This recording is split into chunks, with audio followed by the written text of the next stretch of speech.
Euradio présente Fréquence Europe, une chronique européenne réalisée par Radio Judaïka et le Centre Europe Direct de Strasbourg.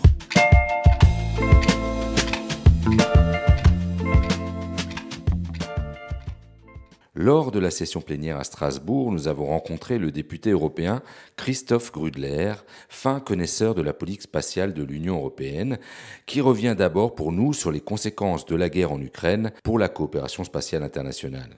Alors sur l'ISS, donc la Station spatiale internationale, on sait de toute façon que d'ici peu de temps, on n'y aura plus recours.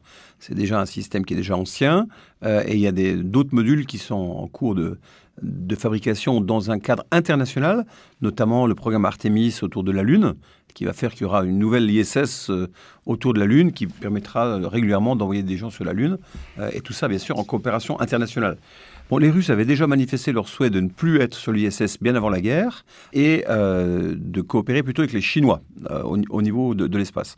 Alors c'est un peu dommage parce que c'est vrai que là, au niveau spatial, le fait que tous les acteurs s'entendent, c'est quelque chose de très positif et qui permet aussi de grands succès européens sur des programmes internationaux.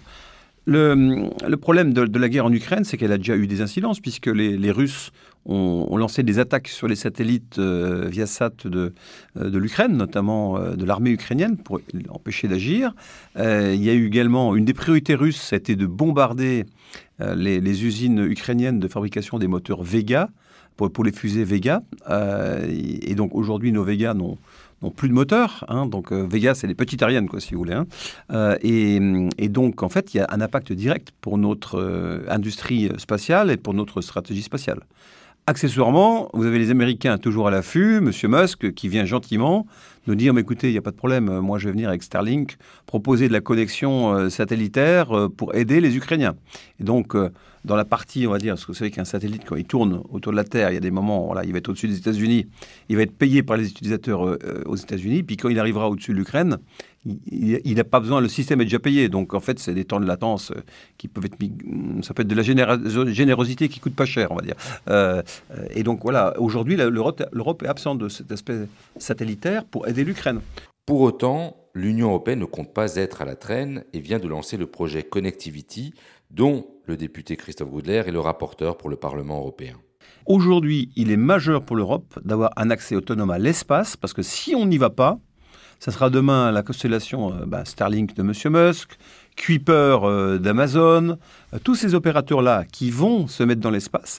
Et en fait, nous, Européens, on dépendra entièrement d'autres systèmes de communication américains en l'espèce.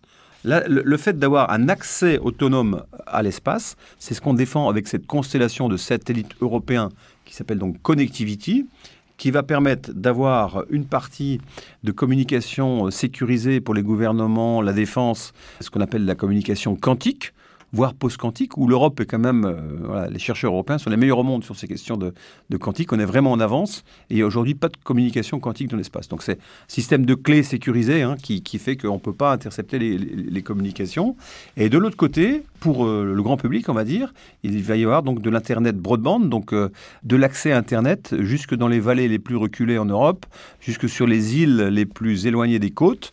Il y aura un accès à Internet garanti par cette constellation de satellites. Christophe Grudler ajoute que ce programme satellitaire sera très complet et assez unique. Ça va être entre 200 et 300 satellites nouveaux qui vont travailler avec des satellites qui existent déjà.